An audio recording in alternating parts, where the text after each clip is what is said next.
We've got a extremely cool episode today, in my personal opinion, Nick. We are talking about 15 years of real estate and real estate investing based off the lessons that Nick Beveridge has learned.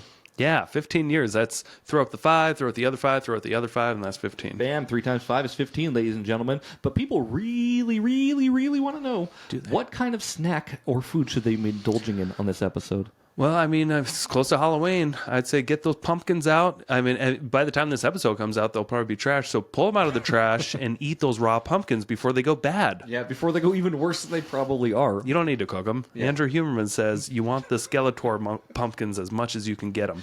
Andrew Huberman and his brother Richard Huberman said the same thing on a podcast they did. So stick around, enjoy our podcast, and go for the show. Richard Huberman? Mm-hmm. Everyone said they're doing just fine. Get on with the show. That's great. We're going to get on with the show. We got a really cool show for you today. First of all, thank you so much for joining us. We have a really good show talking about Nick and his 15 years of real estate experience today. All the highs and lows, everything he's learned along his journey. It's going to be pretty good. Not really going over everything because that would take longer than an hour. Oh, my goodness. But I'm going to do the best I can. I did a presentation last night for at our new event center again. So then we got not ours. But we were at the Ponderosa golf course that Capone's bought in Coeur d'Alene. People really liked it there. We had a good time, so we might do it again next month there. Nice. It reminds me of Forrest Gump when he's like, so I met the president again. So we got a new event center again. So new event center going well. You guys had all good time last night? Yeah, it was great. People got to order drinks and food and stuff, which they normally don't get to at our events. They usually just have coffee and cookies. Free cookies. Which worked really well for the last 9 years, but we got some big thumbs up like, hey, do it again here. This is great. I got some nachos. I got some beer. This is nice, okay? Yeah. They all don't sound like that, by the way, but... Yeah, everyone was from Boston there. Yeah, we live in North Idaho. Nobody sounds like that up here. All right, but what I went over was a kind of just a collage of like how I built my real estate business, what lessons I learned getting started, what like false lessons I learned getting started too, and then basically just what reflections on if I were to do it all over again. Sure. So hopefully it helps people. If you're watching on YouTube or Facebook or X, we're going to share our screen today. That way you can follow along with some fun slides. But don't worry if you're just listening to audio. We won't miss a beat. Yeah, we won't miss a beat. And I'm just going to be providing color commentary through Nick's journey today. Pretty cool. I've known him for, obviously, if you listen to the show, I've known Nick for longer than I've known most people in my life. I've known you since first grade, Nick. We were wee little tots. We were 6 years old when we met. We were little tots, like tater tots. Like tater tots, yeah. Because, it's Idaho, and people love them tater tots. That's right. All right. So this is 15 years of real estate lessons. So just for those that don't know me, here's a little background of who I am and what we're currently going through. I've got 15 years of experience as an agent, broker, and investor. I've actually been a broker for going on 15 years. I've been an investor for a little bit longer. I actually started back in 2008, so I just blended the two and called it 15. I've actually been an investor longer, but 19 years-ish. Yeah. Yeah, that's it. Man, time just flies. That's over half your life in real estate. Yep, that's true. So right now I'm a real estate agent. So far this year, I've done about 42 transactions. That's me helping other people buy and sell real estate. Me or somebody on my team, which we have a very small team this year. And that's why we are not close to 100 transactions like we normally are. Plus, we're in a different market. Currently got 5 rental properties, 3 of which are single-family homes. One is a fourplex, and one is an RV park.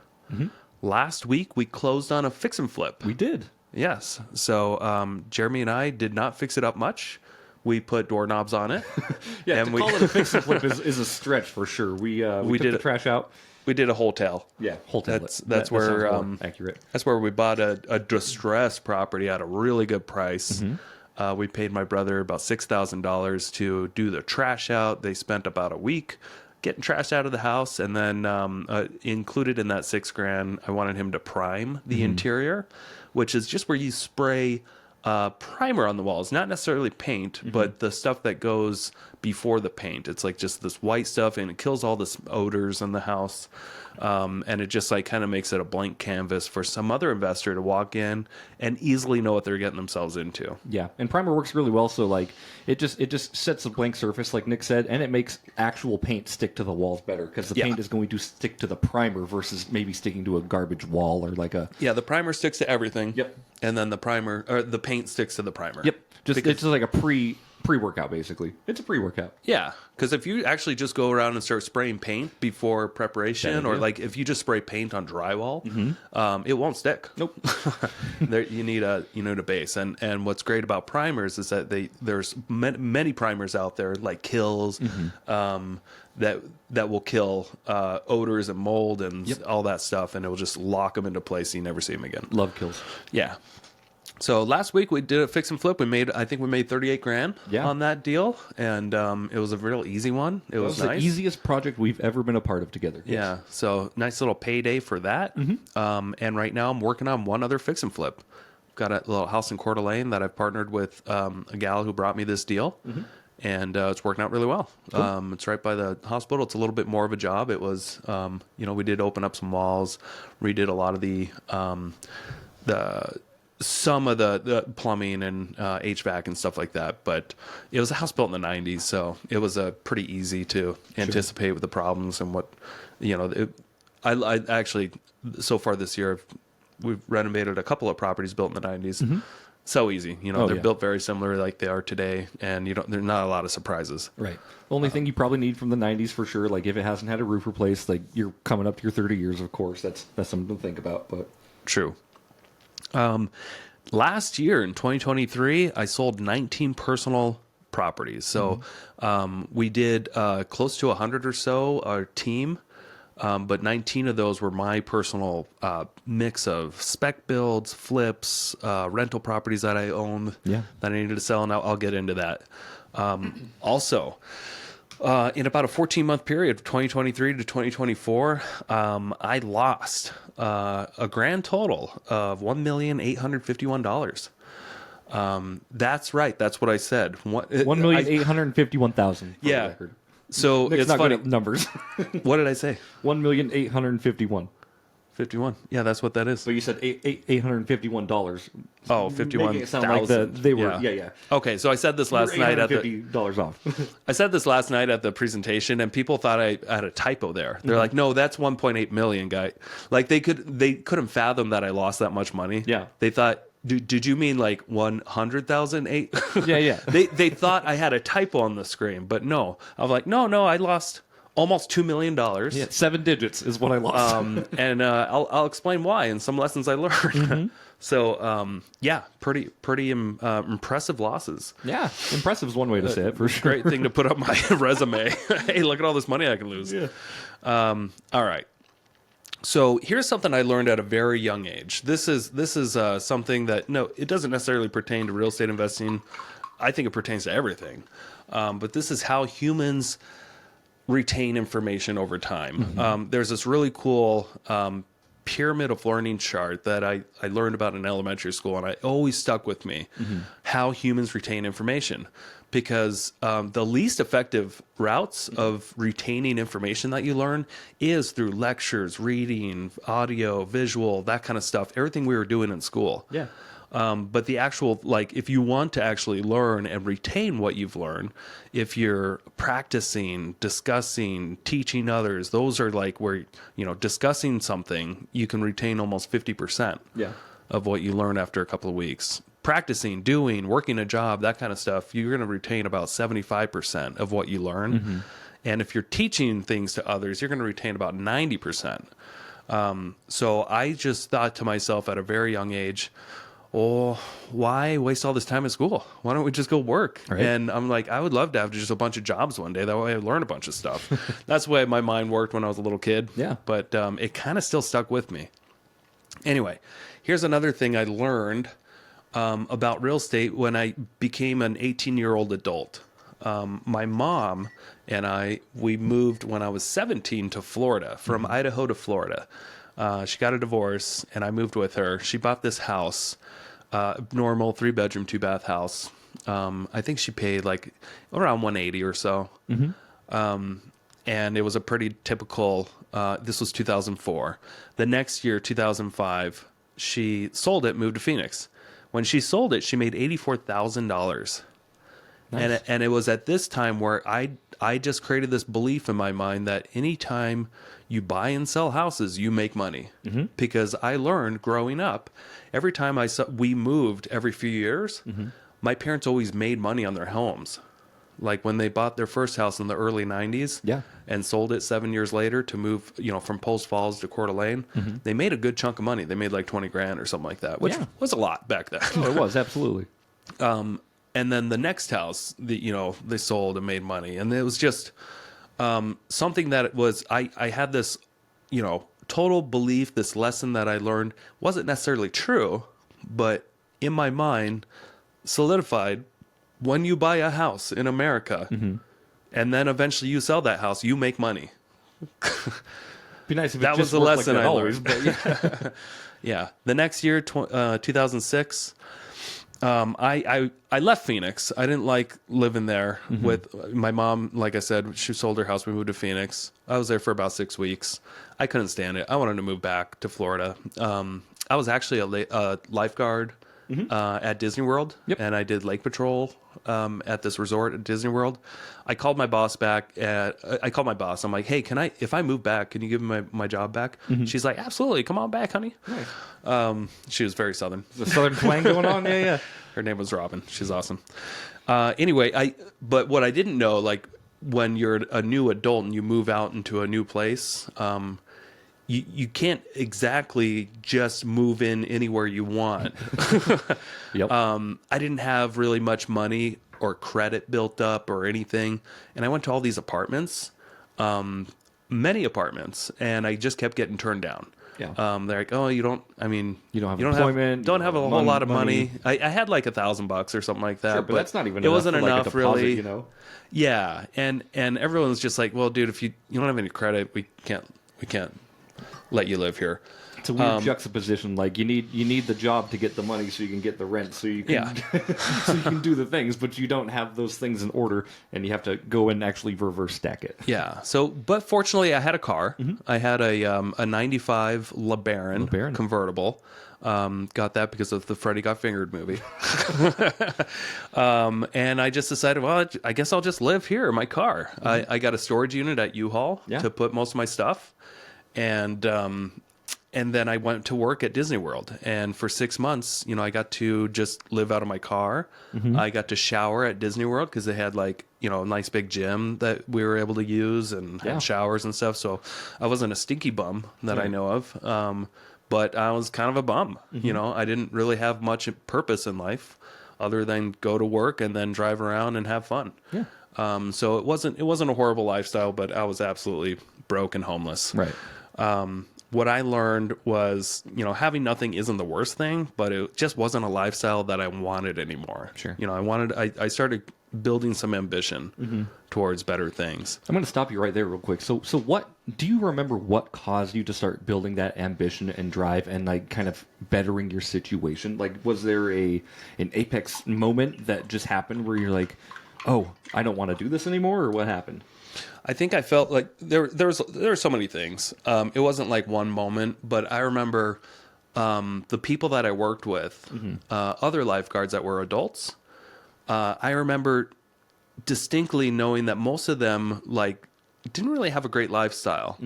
They showed up for a kind of an underwhelming paying job. Sure. Maybe $10 an hour, and they had underwhelming cars. Right. And they seemed to be, obsessed with Disney for whatever reason. But they eventually got old, and it seemed like their life didn't really change much. And I always envisioned one day like actually being in a good position financially in life, and I felt like I just wasn't going to be on the right track if I just kept doing what I was doing. Sure.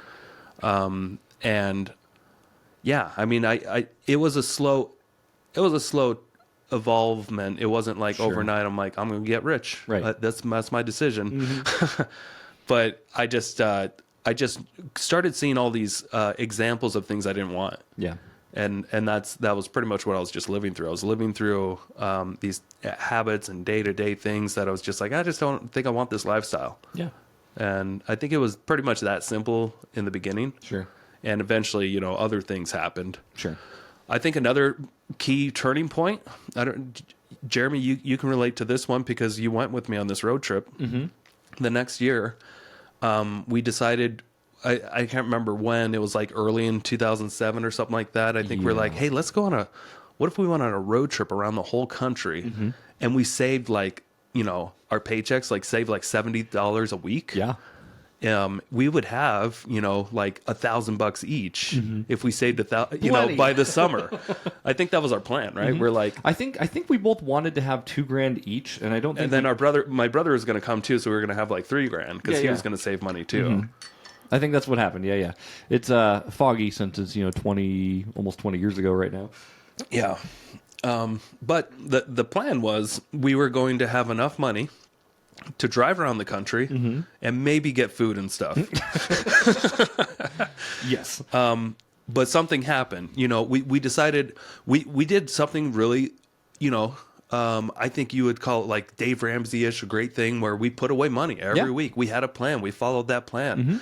Summertime came. My brother backed out. He's like, well, sorry, I'm not going to go with you. I don't want to quit my job right now. Right. You guys go ahead and quit your jobs. We did. And go ahead and take my car. You know, Yeah. it's a great brother. He's like, go ahead and take my car. So we had $2,000 instead of $3,000 to spend. But what happened was that gas prices shot up. Do you remember that? Gas prices almost doubled. Went from like $2 to $4 a gallon. So it wiped out kind of our budget of doing other things other than driving around the country. It's true. So I think we stayed at a friend's house somewhere in Oregon for like a night. I can't remember. I think we stayed at another friend's house in San Francisco. We stayed at my grandmother's house in San Diego. Yep. That part of the trip was pretty good. We had like places to stay. Right. The rest of the country, you know, going from San Diego all the way to Florida and then up to New York and all the way back home, we stayed at one shitty little motel In New Jersey. Jersey. Yeah, yeah. Because that's all the money we had. We only had enough money for like one $70 night stay or something like that. We didn't have any other. So we were just driving, staying in the car. I think somewhere in New Mexico, we went camping on the side of the road. Kind of weird, but it was fun. Yeah. We're alive. That's cool. But what it taught me was that driving can be a little boring, and that if you don't have much money, it's like kind of hard to enjoy the journey. Yeah. You know, and there's this falsehood out there, like the journey doesn't cost anything, or you know, there's the best things in life are free. It's all about the journey, not the destination. Yeah, for a little bit. Yeah. I mean, but when you put that into practice, it doesn't really fucking work in this like you need money to enjoy yourself sometimes. Yeah. There were parts of the trip where we enjoyed it, but we would have enjoyed it a lot more if we can stop, you know, once in a while and take a shower. Right. Or, you know, get a good meal. Right. There's a lot of ramen on that trip for sure. A lot of top ramen and coffee refills. Yeah. And not much else. But we took a road trip around the country and I felt like we didn't really enjoy most of it. I enjoyed my time with you, and like the memories I made like in the car with you were super great, because I remember I was driving and Nick is like, we have a power inverter hooked up, and Nick's playing Nintendo Wii in the back, which is a shitty place to play Nintendo Wii fun, in the though. back of a car. No, it was super fun. Like I said, the memories were cool. Like all the shenanigans we got into, it was an unforgettable trip for sure. But we could have definitely made it a lot less taxing on our bodies and our minds if we had just a little bit more cash. And so I remember that kind of stuck with me. That was like, man, if we just had a little bit more money, that trip would have been way better. Yeah. And then there were unforeseen expenses that we had to do. I think we had to fix like the brakes on the car. Oh, yeah, oil that's changes, right. Tires. We got pulled over a couple Stuff like of that. times. And, you know, like that ate into our profits. Like that ate into the money we had. Almost $1,000 of that stuff. That's true. Oh, yeah, that was like half our money. Yeah. Yeah. So, anyway. Next year, I started getting motivated at this point, and I started, for whatever reason, started listening to audio tapes of Tony Robbins and Rich Dad Poor Dad. I got sucked into one of those pyramid schemes, ACN. But the great thing about that is it kind of taught me about like opened the world of self-development. Yeah. So that was one of the best things about like this pyramid scheme that got me was it opened me to the world of this self-development, you know, where I learned who Tony Robbins was, and I learned who Robert Kiyosaki was, and I started like reading these other books that weren't just nonsense. Yeah. You know, that actually like they were simple lessons, but like I never got that in high school. Never got that from my parents. No. Never got that from my peer group.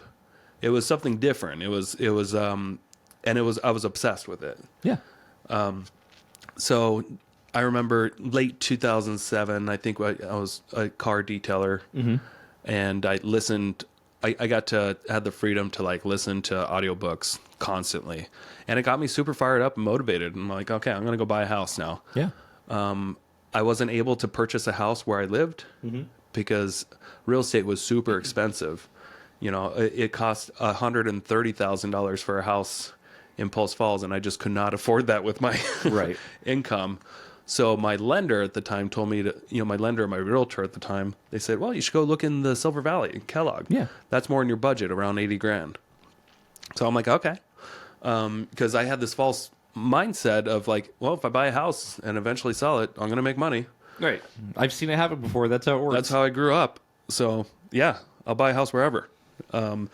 So I decided I'll go buy a house in Kellogg. I'll go move there, and I'll be and I was listening to Robert Kiyosaki's book, and he kind of stressed you want to get a job in sales if you want to be rich someday, because you got to learn that skill. The skill of being a salesperson is like crucial. Oh yeah. Because you got to you know, lead and influence, and you can't do all that living in a shell. It's true. So that's something that I took to heart, and I'm like, well, this is a perfect storm. Okay, I can't afford a property in Post Falls, but they're saying I can move to Kellogg, and I keep hearing that the Dave Smith Motors place is a great place for people to go get sales jobs.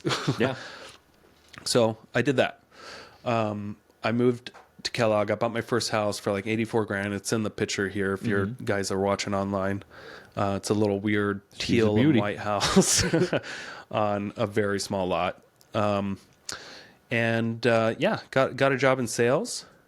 I started doing what they were preaching in Rich Dad Poor Dad. I had 3 piggy banks. I had a savings account, an investing account, and a donation account, and I took it seriously. I still do all that. the money. Yeah, all the money that I received from my income, I diverged into, okay, like 30% is going to savings, 30% is going to investing, and then I think 5 or 10% was going to donations. Yeah. And then whatever was left, I'd try to pay my bills with that. And it actually worked really well. Like I was able to like build up a savings. Yeah. But all the money I ended up losing. I got into stock trading the next year. Well, it kind of late 2008, early 2009. The market was going nuts. Do you remember that? The stock market? Or were you involved in that at all? I'm not sure if this is the time, but I remember is this when you sold your camera? You had a camera that you basically sold, and you put all into some like shitty penny stocks. Yeah. That's right. I did have and you to were sell. trying to get me to be like, buy these penny stocks, and I'm like, I don't see the value in this thing. Yeah. Well, the problem was I was making money at first. Right. The market went up, and you're like, go do it. But Well, the market was up and down and up and down. And I got lucky with some trades. I remember I was trading like GM stock and Sirius XM stock at the time. Sirius XM, I remember that. Anyway, but I was making like $300 a day just doing random trades. Just getting lucky, you know, and I just heard, you know, buy low, sell high, look at a so trend. you were actually like day trading. You were like Yeah. watching the market all day, waiting for that like to peak, and then selling right at that exact penny dollar time. Yeah, I would set orders. Yeah, okay. So I kind of noticed the trends, and I would like set automatic like buys and sells. Sure. So what I did was I quit my job, and I moved back in with my brother out in Post Falls, and I put my house up for rent with a property manager. I lost all my money in 2 months. So I spent about 2 months day trading, and ended up losing it all in risky stock trading because I was just gambling. Yeah. You're not a licensed, obviously, like you're not a licensed financial advisor, so like you can't give people stock advice. You were just going with what you thought made sense. Yeah. Right. Yep. And as a young, naive, 22-year-old kid, you found probably 4 or 5 stocks, I'm assuming, and just you lost all your money. So what I learned from that, I learned a big lesson. I learned that you have very little control over the stock market. That's true. Yeah. And you are just gambling, and you can be a professional at it, or you can be an amateur like me, but it's not, I wanted something that was a little bit more luck proof. So I decided, I should focus on real estate. Sure. I noticed what was going on in the real estate market, that homes were now crashing in value. Yep. My house was not rented out yet at this point. I had it with a property manager. They were trying to find a tenant. I was paying $800 a month to the mortgage to try to, keep it afloat. Also, I've kind of skipped over this. I spent a lot of money, all that savings, I was putting into the house. Yep. So I was making improvements over time, about $20,000 worth of improvements over the year and a half I lived there. And it didn't seem to really help get a tenant. Sure. The market collapsed. I think one of the mines shut down. That area got pretty depressed pretty quick. Sure. But I got this tax refund in the mail of like $5,800.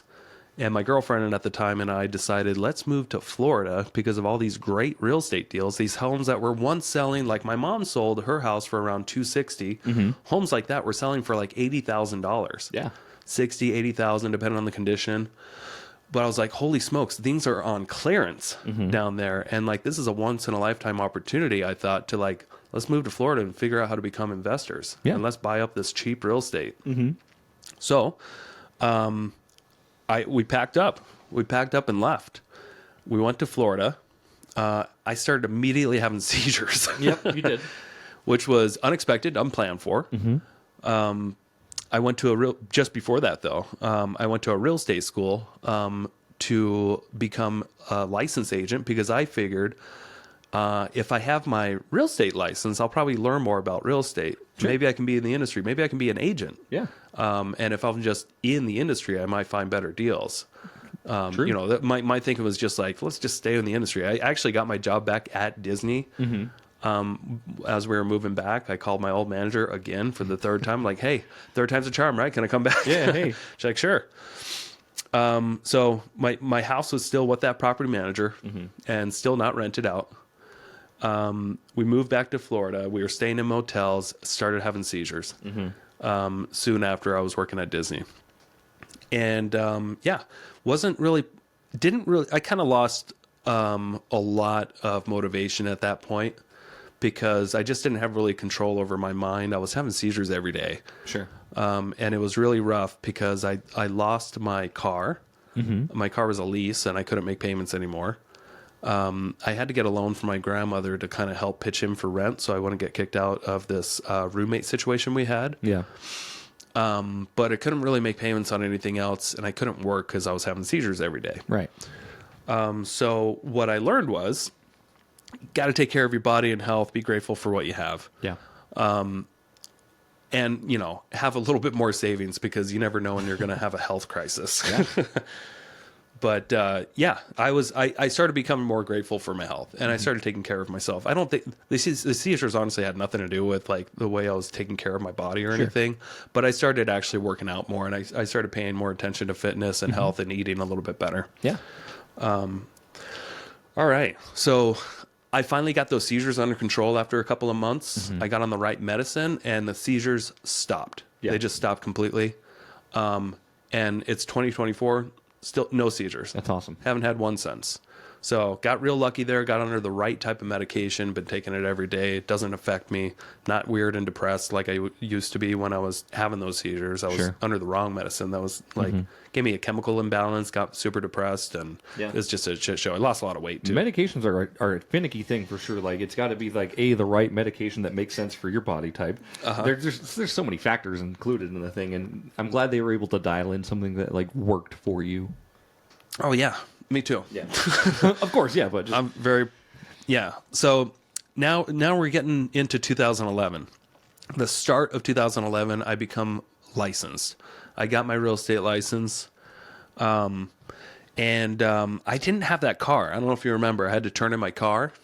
So when I started selling real estate, I didn't have a car, but I had this scooter. I had the Yamaha Vino 125.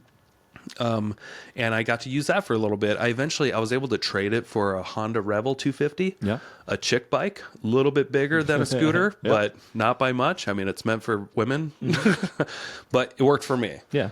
But it still wasn't a car. And in Florida, they have what's known as rainstorms regularly. What? And it was a little embarrassing, but for the first few months while selling real estate, I had to drive this motorcycle around.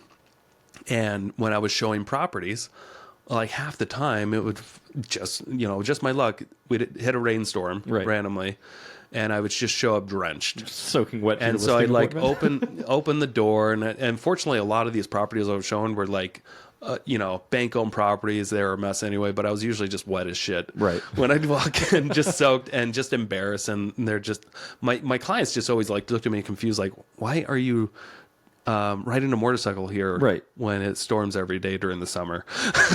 Good question. And I'm just like, shit, I didn't check the weather. My bad. I didn't tell them I didn't have a car. Right. That's not what somebody wants to buy a house where he wants to be here. But anyway, I just worked my ass off. I was working 60 hours a week. My first full year, I sold 14 homes. Nice. And if I sold 14 homes in today's market, hey, quick commercial break here. Thank you so much for listening to this podcast. I really do appreciate it. If you want to give back, let me help you buy a house, or I can help you sell a house. It's the only way I make money when I'm not investing in real estate. I don't make money on this podcast or the events I do, but I do make money only when I help people buy and sell houses. So if you're looking for your next investment and you're here in North Idaho, I want to help you personally. If you are not in North Idaho, I can still help you out. I have a vast network of referral partners all across the country, and I can find the right real estate investor savvy agent for you so you don't have to. It doesn't cost you a thing. Thank you for your support. Back to the show. I'd probably make like 200 grand. Yeah. But because of the price points in Florida, the commissions were super small. Sure. I only made like $12,000 my first year, and it was not much to live on. No, for sure. A lot of work, minimal payoff for sure. I mean, imagine getting $250 a week Yikes. on average, and it didn't come regularly either. Right. You know, it's only when you sold the house. Right. So one of the big things I learned is like the importance of lead generation and how to like set the foundation for a proper business. If you're going to grow a business someday or grow a team, like really read this book, The Millionaire Real Estate Agent, because it helps out more than just an agent. Like it's kind of for any business. Sure. But the big thing it stresses is like get a CRM, build a database, communicate with it regularly. Yeah. It's all about client acquisition and retention. And it worked. Like even though I was in a market where I wasn't selling expensive homes, but it did work. Like I followed a formula of contacting so many people per day to get so many results. Sure. Yeah. By the next year, I was still in Florida and actually moved up to Idaho like late in 2012, but in early 2012 got married, went bankrupt because I had all these hospital bills and all this stuff. I had like, I don't know, 40 grand of debt. And also that house that I had up in Idaho, it didn't rent out for a year. Wow. And there was a point there after having seizures where I just didn't have any income to start paying my bills regularly. Right. And it was very, it was hard. It was not easy. I tried applying for disability and stuff, couldn't get it. And then I ended up getting unemployment, but it was just barely enough to kind of cover the basics. Right. You know, I think it was like $300 a week or something like that, and it covered food and rent. Not much else. My gas for my motorcycle, and then Subway. I lived off Subway. I bought the $5 footlongs, and I would eat half of it for lunch and then the other half for dinner. Yep. And sometimes I'd skip breakfast. Yeah. Or eat a banana. Right. So I was living on $5 a day for food, pretty much. Bananas in Florida were super cheap. Right. They're like 5 cents. Not much. I'm sure it's gone up since then. But yeah. So anyway, the next year, I still sold houses, but didn't sell enough to make a lot of money. I think I made about the same amount. I went bankrupt. I lost that rental in Idaho because I did a deed in lieu. So it took a year to rent out, but when it rented out, it was negative cash flow, like $400 a month. It rented for $500. My payment was $800 and something. And then you still got to pay a And property I still manager. still had to pay the property Utilities manager and and stuff. utilities and all that stuff. I wasn't making anything on that rental. So I did a deed in lieu. I gave it back to the bank.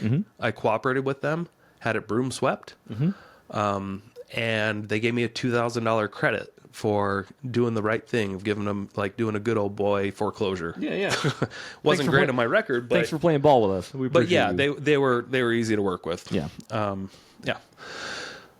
All right. By the next year, I'm in Idaho. So we decided to move back in late 2012 back to Idaho. We kind of missed our friends and family, even though business was actually kind of going well, even though I wasn't making any money, but like I can feel like I was actually growing something good. Yeah.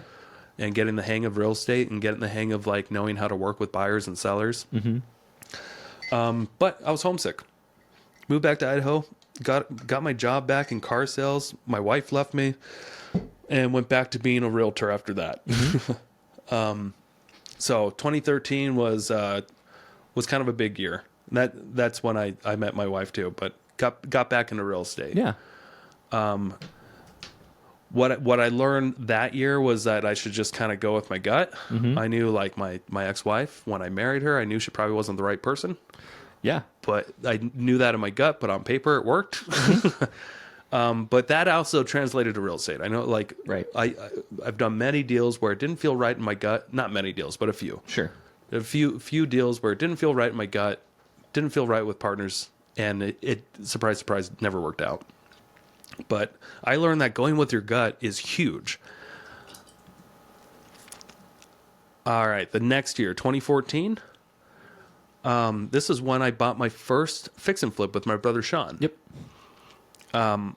And I was also a real estate agent, and I ran out of money again, so I was also working at Olive Garden as a waiter. I remember in the mornings, I would go to the office. I would make 20 calls to contacts either in this old database or, calling neighborhoods. But I'll try to call 20 people and have conversations, log into my database, follow up, try to schedule appointments if I could with anybody, but it was difficult at that time. And then I go to work on this fix and flip. I would spend about 3 hours there doing some labor on this house that we were renovating in Rathdrum. And then I had to go home and get changed and then go work at Olive Garden so that I can pay the bills. Yeah, so I was a busy boy. Sure. Absolutely. Eventually, we got that flip finished, and we made 44 grand on that. Nice. That's And a that pretty good was payday. that was a pretty good payday. It was the most money I ever had coming to my bank account. Yeah. At one time. Yeah, and I finally felt like, holy shit, we did something that worked. Now, did you make 44,000 by yourself, or did you split it with your brother? I split it with my brother. Okay, So so 22,000 was 22 each. mine. Yeah. But we saw the money come into the bank account, 44 grand Yeah. of our profits. We got a hard money loan on this thing. There's a long story of how we put it all together. But Oh, yeah. the whole point is 2014, 10 years ago, that was the first time I made a big paycheck. And it took, almost 10 years to get that. Yeah. Of me working my ass off to finally get a big payday. 8 years, I guess. Sure. But just the amount of relief of having that kind of money, you have no idea the feeling. Oh, yeah. Maybe you know. Oh, yeah. Absolutely. When was the first time you had a big chunk of money come in? I think the first time I had a big chunk of money come in was probably one of the first projects we did. I mean, I can't remember what closed first, if it was Bark or... Okay. Because that closed before Violet. Yeah, it did. And that was only like a $14,000 payday, but that was like the most I made in one lump sum at one time. Feel pretty good? It felt pretty great, yeah. Yeah. But what it did was it just reinforced this idea that, like, with enough hustle, you can make the universe bend the knee. I love it. That was what went on in my mind. Like, holy shit, I finally did it. And it came from all that hustle. that's what I learned at that time. Like later, I realized that it had to do with the deal we bought. Sure. But that was true for me at that time. I just thought, with enough hustle, you can make it work. Yeah. And maybe it took all that hustle to kind of gain the skills to do that. Sure. Yeah, one led into the other for sure. So Yeah. So by the next year, 2015, this is when I started really going, getting a lot more success. I took some of that money from fixing and flipping, and we rolled it into another fix and flip. After we did that, by the second fix and flip, I had a good chunk of money. I was able to put it down, buy a rental property out in Osborne. And then later in that year, I bought another property in Kellogg as a rental. Bought 2 rentals before we ever bought our own personal house. We were still renting. nice. My wife and I got married at that year, and I started the Coeur d'Alene meetup for the real estate investing. So that was early 2015. The reason I started that was this book by Tony Robbins, The Money Book, and a combination of this Total Think money and Grow. makeover, right? No, it's just money, No, how that's to Dave master Ramsey. the game. Money master the game. Yeah, sorry. I apologize. And at the same time, I was also reading this book, How to Think and Grow Rich. And that was all about like building this mastermind of people around you, being useful. There was also these other things. There are other things that like kind of got me the idea to start this event. Like it all kind of came at once. Sure. But I just learned that, hey, if I'm going to make some money, I got to be really useful. I got to like provide value was the big thing I learned in that book. Like to many people, try to provide value to people and without expectations in return. So that's what that was all about. And it worked. Like it took a few months of doing that investment club every month, first Thursday of each month, at the same time, and people started showing up to it. And I started getting. It took a few months, but I started getting a lot of business from it, and I didn't have to hustle as hard. Yeah. I just had to be consistent with something. So that's a big thing I learned was like, holy shit, if you're in business and you could just be consistent with something for 6 months. It's amazing the results. Almost everything works. Oh, yeah. Direct mail works, cold calls, door knocking, open houses. But what I learned over time was like, you just got to stick with something. Yeah. And just do it and get better at it and stick to that thing. And you got to stick to it for a few months if you're in real estate Right. to end up seeing the results. So that's the one thing I did. That's the one thing I focused on was I'm just going to have this meetup and I'm going to make it the best I can. Cool. I'm going to get, the best guest speakers, or I'm going to present on something that I've done. And it really did bring in a lot of business over time. So by the next year, that's when I met Joe. And I was flipping about 3 to 4 homes. I was still kind of barely getting by, and rebranded. My wife had my daughter at that time. And bought a bounce house business. Ended up giving it to my brother. Yeah. Does he So I was still run getting that? No. I ended up selling it a few years ago for him. But I also started realizing, like with that bounce house business, like if you try to chase 2 rabbits, you're not going to catch either one. That's true. Leverage was a must, but I was trying to do too much without leveraging anything. So what I did by the next year was I hired a property manager because I was also managing my properties. I hired a construction manager, which was Sean, because I was also working on these flips myself too.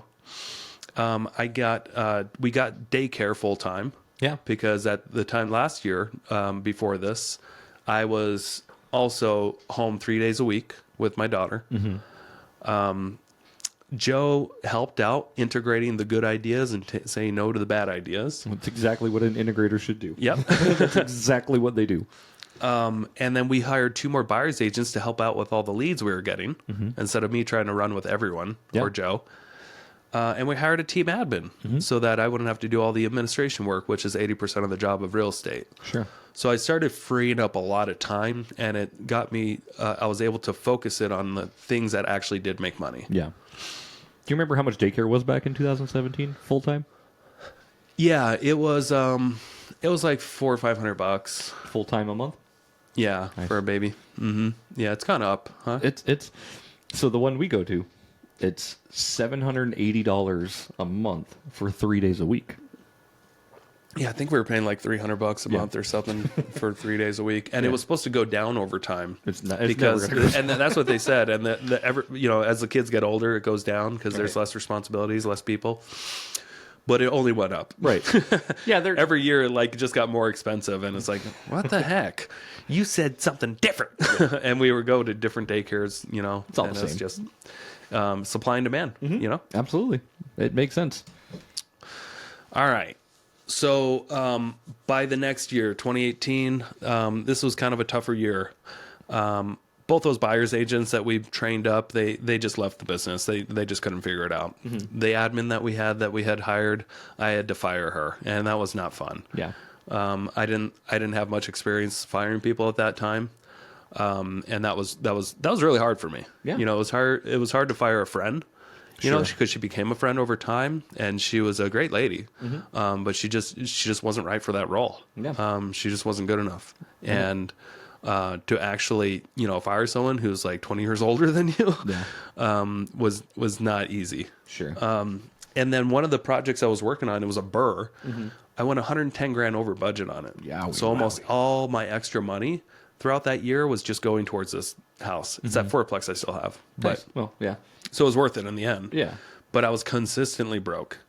And then my brother, the contractor, Sean, 2018 is when he abandoned one of our projects that we were working on together on 3rd Street. Okay. He just abandoned it to go work on all these new projects that he was partnering with our hard money lenders, these new construction Gotcha. projects. Just kind of left me to finish a project, and I was just like, holy shit, what next? you know? Kick a man when he's down, right? Yeah. Anyway, we got through it though.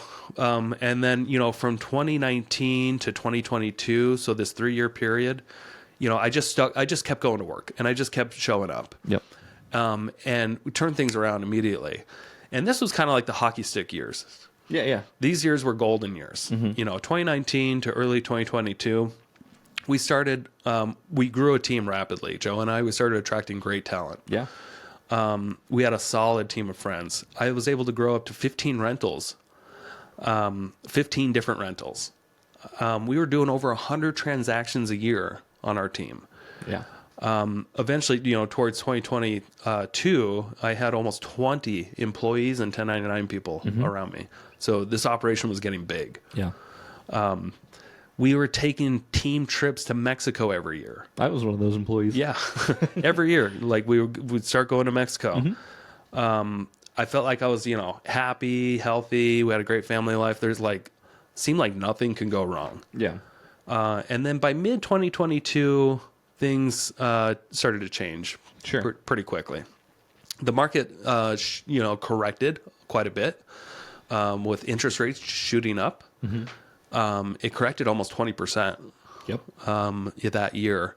Now it did go up almost 20% at the beginning of the year, but it had a hard correction and a slowdown really quick. And this is all kind of from the aftermath of COVID, I would say, right? So Yeah. COVID started happening. It was like early mid 2020 is when it really kind of started freaking everyone out up here.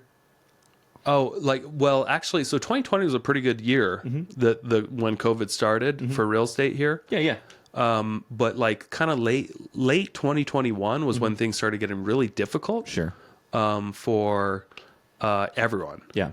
It was just difficult to stay on top of it because we had such a rampage of people trying to get here. Yeah. And all the contractors were busy. Yes. And we couldn't even get materials. Like windows were 18 weeks back ordered. So wild. There were all these random materials. We couldn't get concrete. We couldn't get OSB less than $100 a sheet. Couldn't get all of a sudden and I had 26 different projects going on. Yeah. I was definitely felt over leveraged. I just kind of grew I kept saying yes to projects that made sense on paper. Yeah. I said yes to all these partnerships, even if it didn't feel right in my gut. There was 3 of them I got into I shouldn't have. Yeah. And all of a sudden, all these partners and contractors really weren't performing. I had 26 different projects, which had a lot of overhead that I wasn't really seeing directly because I had all these projects. I had interest payments on them, and they were around $50 grand a month or so. Yeah. But it was eating away at this balance that we had already in reserves for interest payments. As long as we got the project done, I wouldn't have to make any payments out of pocket. Right. The problem was these projects didn't get done. No. So we eventually ran out of these interest reserves. And I started having cash flow issues, like on a weekly basis. Ran out of savings. And by late 2022, I realized I was burning through, personally, after the interest reserves ran out, I was burning through about 90 grand a month out of my pocket just in interest and payroll. Not including material costs Right. to get, the jobs moving. That was separate. But just my pure overhead that I had to like come up with out of pocket, about 90 grand a month for payroll and interest payments. It was every other week. There was about 20 grand of payroll and every month about 50 grand of interest payments. Yeah. So it was not just hard, but like unbearable. Sure. Like day to day, I was just trying to find money. I was trying to, how do we fix these projects? Oh, and I also realized that one of our partners was stealing from us. Yeah, that's a big deal on too. several new construction projects. That wasn't good. And it turned out because of all that stealing and not paying subs, we were upside down on several of those projects. Yeah. By a lot. So not only was I having cash flow issues, but we were upside down on these projects. We owed more than what they were worth. Right. Because $500,000 worth of subs weren't paid, and another 400 grand went missing. And the market corrected. Market went down. They weren't worth as much as what they were. And that year in 2022, of those 26 different projects I had going on, I was only able to sell 6. Wow. 6 of them. So I would only get paid when a property sold. Right. And then even then, like, your payment doesn't exactly like put money in your pocket. It just goes to help stabilize. Yeah. So by 2023, 2020, late 2022, 2023, it was clear that I had to start downscaling. Yep. I didn't have any other option. I was forced to. So I started laying people off and selling rentals. Because I was going to refuse to go bankrupt or refuse to default. Right. I signed a bunch of personal guarantees, and I had a lot of different partnerships and friends and family that had money into these projects. I wasn't just going to be the guy. I did not want to be the guy to just walk away. Be like, sorry, it got too difficult. Sorry, that's real estate. You lost your money. I refused to do that. Sure. I had partners that didn't care. They were ready to walk away, do bankruptcy, whatever, steal. Not many. There were a lot of great partners I had, but there were a few that I was just surprised at how easily people could just get overwhelmed and just want to turn a blind eye to their responsibilities. Yeah. Anyway, I also started getting sued by those partners that were stealing. I just tried to focus on other things that mattered, family, health, and the big thing, cash flow. Right. Tried to focus on how can I control this cash flow? How can I get better? I got to control this cash flow. And the only thing I can do is sell rentals. Yeah. Luckily, I had built up 15 rentals over time. A lot of them had a good amount of equity. Sure. And I knew I had enough equity to solve the problem. It was just a matter of how many of these houses do I have to sell. Right. So, yeah. Do you remember that time, huh? Do you have any questions or comments about that? No, it was a wild time for sure. I remember, so during that time, the 2020 to 2022, 23, I was an employee of yours at Ginger Snap. I remember seeing it all kind of get to critical mass, and almost being ashamed of myself that I wasn't in a better position to help you. You did help us a little bit, though. Right, and I know I did, but you let me borrow 70 grand right up front, which was nice. Yeah, and with I interest. I did that, of course. But I was you're one of the people I care about the most in the world, and I see you going through this incredibly difficult situation where you're losing all this money, you're getting sued, you need to sell all your rentals. You built this huge empire, and then it just has to kind of crumble. Yeah. It was just it was hard watching you go through that, but on the aftermath of everything, I feel like you're coming out better. Yeah. Yeah. But you had to kind of go through that difficult situation in order to see kind of the roses at the end of the field, so to say. Yeah, and I didn't take it easy. Yeah. I was kicking and screaming, and I was the biggest problem. And one of the biggest things I think you guys can learn from this is something that it took a while for me to realize, but like, got to take ownership of my problems. You know, blaming people didn't get me anywhere. Yep. I wanted to blame people. Yep. I mean, I was kind of blaming people in the last slide just now, but I was the one that decided to partner with them. Yep. I was the Absolutely. one that like got us into that situation where I gave them enough control to just have control of the money and that Yeah. kind of stuff. Not really even knowing them super well, just assuming that people do the right things. Right. But that was my problem. Sitting there and blaming them for 3 months and not getting ahead. I only kind of gave the power to them, and it just delayed my recovery. Absolutely. So another thing, I had to take control of my time because other people were gladly taking it from me. I had to stop all the random stupid meetings with everybody, and I just had to say, okay, I got problems. I got to take control of them.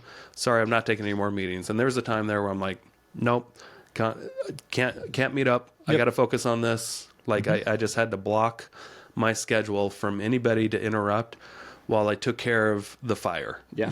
Which is important. Absolutely. Yeah. And then I took my promises to myself very seriously. It's the best way to like build back your self-confidence is what I kind of learned. Like, is if you can make small promises to yourself and keep them, it'll build on top of each other. But if you make small promises to yourself and you don't keep them, your confidence in yourself will erode. Yeah, absolutely. And then You ever like feel that? Yeah, and then if you start doing that to yourself, like you're almost bound to start doing it to other people too. Yeah. Like if you don't take yourself seriously enough to take yourself at your word, how can other people trust you as well? Yeah. So like to kind of go along with that, like I decided to do a 75 hard with my wife. My wife and I did it, and we did the full thing, and we didn't cheat. We did the full, from like the summer to the fall of 2023, and we held each other accountable, which was great. It's always easier if you're going to do something like that, do it with a partner or your spouse, Right. But like, dude, it only took a month or so to get a 6-pack. Yeah. I haven't had a 6-pack before, so that was kind of cool. Yeah, that's awesome. But it is amazing what you can do when you just like make yourself promises and stick with them. And I made myself a promise, I'm going to go 75 days with not eating junk food, not eating pizza, not eating nachos. Yeah. And I'm going to work out twice a day, and I'm going to drink a gallon of water, and I'm going to read 10 pages of a book in the morning. Yep. So I did all those things, and not a drip of alcohol, and my body transformed quickly. Like those 75 days didn't go by quick. No. But the first 30 days did, and you can see a radical difference in my body and my confidence just in a month of taking care of yourself. Right. So that was a huge thing I learned, was like, you can make small promises to yourself, but you got to keep them. Sure. All right. So by the next year, this year, 2024, started to turn around, started to get a little bit better. I had this project that I was kind of working on in the background. One of my 26 projects was finally coming to a close in the spring. I was in this partnership with some hard money lenders, and I owned a 16% share of this business, where we purchased some land in Post Falls for $750,000. Nice. And we hired a developer to develop it into 38 twin home lots. And then we sold those lots to Lennar, the big home builder, for $3,458,000. Nice. We made over like $1.6 million. Yeah. It took some time. Sure. Yeah. That was a long And play for sure. There was no leverage in that. Like, it was all cash. Right. Like, so I was sinking cash into that. I was able to bring other investors on, like my mom and the friend and stuff, and like invest some of their money into it as well. And I split their profits 50-50 with them. Yeah. They got great returns. Yeah. But it was nice. Like by the spring of 2024, that's when I felt like things really changed. I was able to get a lot of cash back, and I was able to pay off a lot of debts. I was at that point I was done selling rental properties, Yep. and I was out of the weeds. And that was one of the last projects Congratulations. Yeah, that was that a was big kind one of for hanging sure. out there, just costing me money every month. But that one was good. Like you said, like there was no leverage, but you did, like you said, you involved a few other investors to kind of get in on the deal as well. So, yeah. Yeah. I also had this project over the last, couple of years, 3 years or so, this RV park that was bleeding money until early 2024 when I actually got the right manager in place.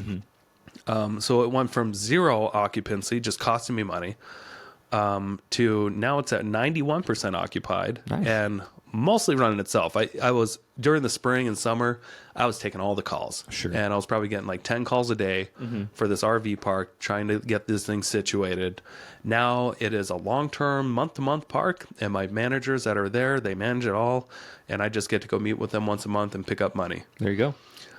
So that's finally in place and a good cash flowing asset. Nice. Like I said, I finished the rest of my bad projects, and my overhead, where just a couple years ago it was 90 grand a month, it's closer to 4 grand a month now. That's good. A lot easier to stomach. Oh, yeah. And what I was able to learn was I'm like a rubber band, the more you stretch it and stretch it,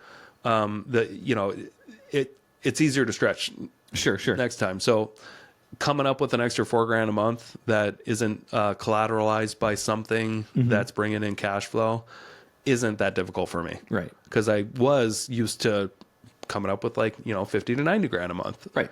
A lot more difficult. So it taught me how to hustle and how to make more money. Yeah. Because I had to come up with the money somewhere. It wasn't just selling rental properties. I was also selling, I was out there selling real estate too. Yeah, absolutely. I also took a month to get organized. I decided this was going to be the year where I wasn't going to grow. I didn't want to grow. I wanted to fix issues. That's good. In 2024, I had no desire to grow. I just wanted to fix issues, get the cash flow going, and take it easy.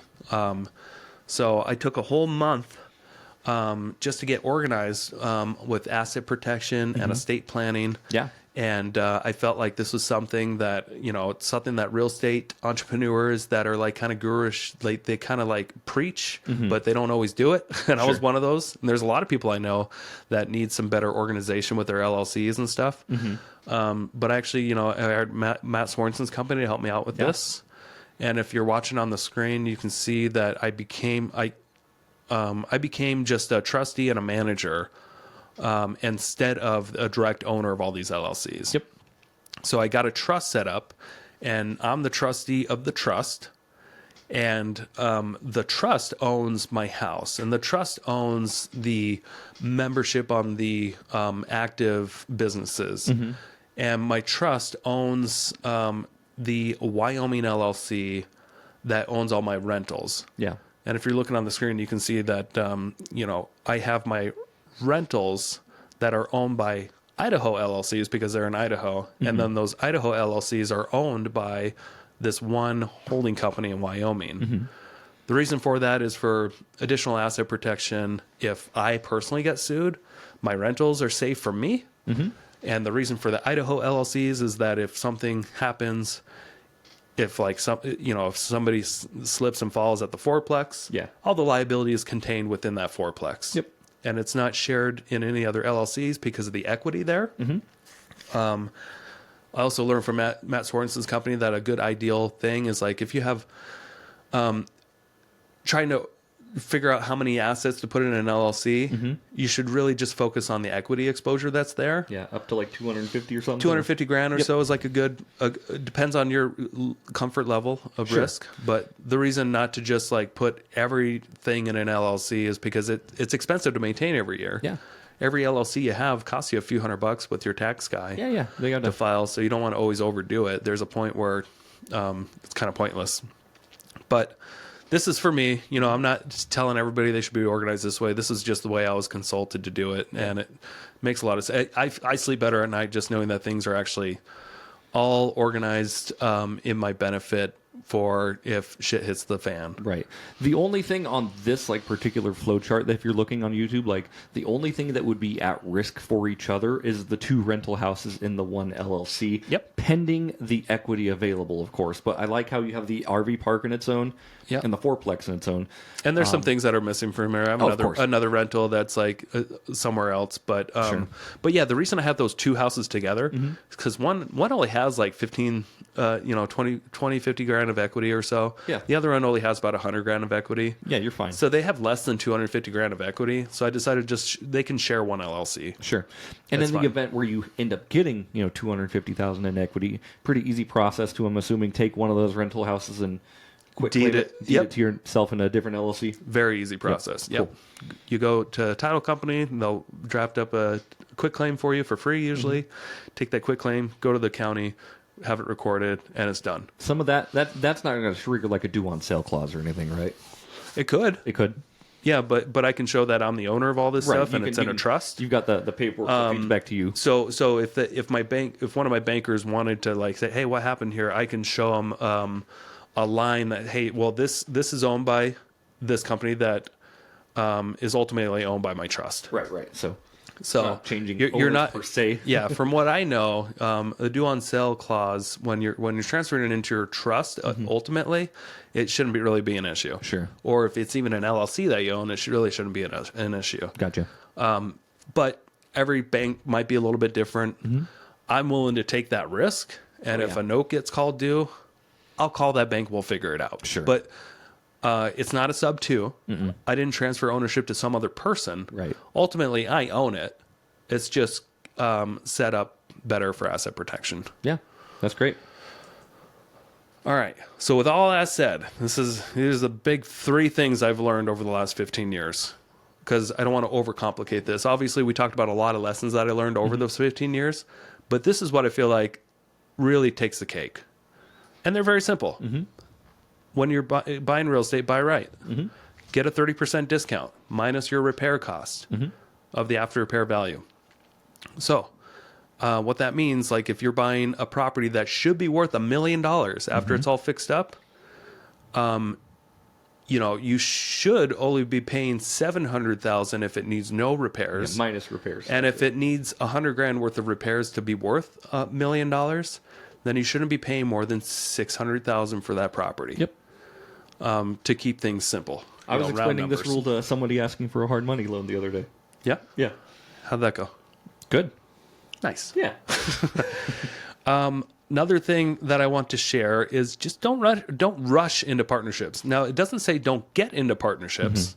It says don't rush into partnerships. Yeah. Take your time, do some due diligence, get to know the person, and really make sure that that person is doing one of big 3 things. They're either bringing the money that you don't have, and that money is going towards the deal, or they're bringing the experience that you don't have, Yep. and they're actually bringing that experience to that deal, or they have the time and effort that you don't have, and they are actually bringing that time and effort to that deal contractually. Yeah. Money, knowledge, and time. Those are basically So- the 3 things you need to make a deal work. It's so easy for people to rush into partnerships when they're new at this, Yeah. and they just feel like they need a hand to hold. But just know that it is the most expensive thing that you will get into. Yeah. It's more expensive than hard money most times. It's more expensive than anything you can imagine. It could also be the most rewarding. Yeah. It can give you the most returns on your investment too if you got the right partner. So I'm not saying don't get into partnerships, just don't rush into them. Yeah. Yeah. And then the third final thing, cash flow will always win in the end. Appreciation's nice. Speculation's nice. Yeah. Quick flips are nice, but cash flow is king. It will always win Yeah. because that's what almost sunk me. Even though I had a great equity position in all these properties that I was working on, I didn't have the cash flow to get me through it, so I lost almost $2 million Yeah. because of it. Wild. Yep. Any questions? Well, this is all obviously from a presentation, but I want Yeah. to say, like, it's been really cool to, like, watch you grow over the last, I mean, I've only been working with you since 2019. So the last 5 years, just watching, the situation you were in and how you got over it has been incredible. Oh, And- thanks. And, just with learning those 3 things in real estate, I think is really good. I would be interested to know if anybody's listening to this, like, what are the things you've learned in real estate? Drop Yeah, them that'd in be the cool. comments below. Like, I want to see what other people have learned too. And at your seminar too, remember when I asked the question, like, what's been your biggest mistake? Yeah. Like, I think a lot of people learn more by mistakes than like the actual good things they do. So just before we end this, what has been the biggest mistake of your real estate career? Not starting sooner. There you go. Yeah. That's Yeah. it. I mean, I've clearly made a lot of mistakes, but here's something I've also learned. Like, money is replaceable. Yes. I lost a couple $1,000,000, but I really gained so much experience that's going to make me so much more than that. Mm-hmm. And I truly believe that. I might be delusional, but I feel like losing that gave me a huge edge over most investors that maybe haven't lost that much. Mm-hmm. And they're not going to be as keen to potential anticipation of problems and that kind of stuff. And I feel like I didn't die, so it made me stronger. Yeah, absolutely. You know? That's a good way to look at that for sure. Yeah. But just didn't start sooner. Cool. That's it. How about you? That would be the main mistake, obviously, that, we can't go back in time, clearly, but, seeing what everyone else has done the last 10 to 15 years, like, I really could have been starting this train a lot sooner. Yeah. Because time will help you. Yeah, time will help, but Either with obviously, like, experience or compound interest. right, and I think I was naive to the world of real estate and the world of investing, right? Yeah, which is understandable Sure. because you didn't grow up, like your parents didn't teach you how to invest in real estate, or the Right. school system didn't teach you how to invest in learned real how to estate. get Your a job. brother didn't teach you how to invest. Like, who in your life put you in that situation? It was you. Yeah, but like, was there anyone before that talked about this stuff? No. I mean, like you said, I was in that ACN, that kind of pyramid scheme with you. I didn't have a ton of takeaways with it. I was kind of just along for the ride.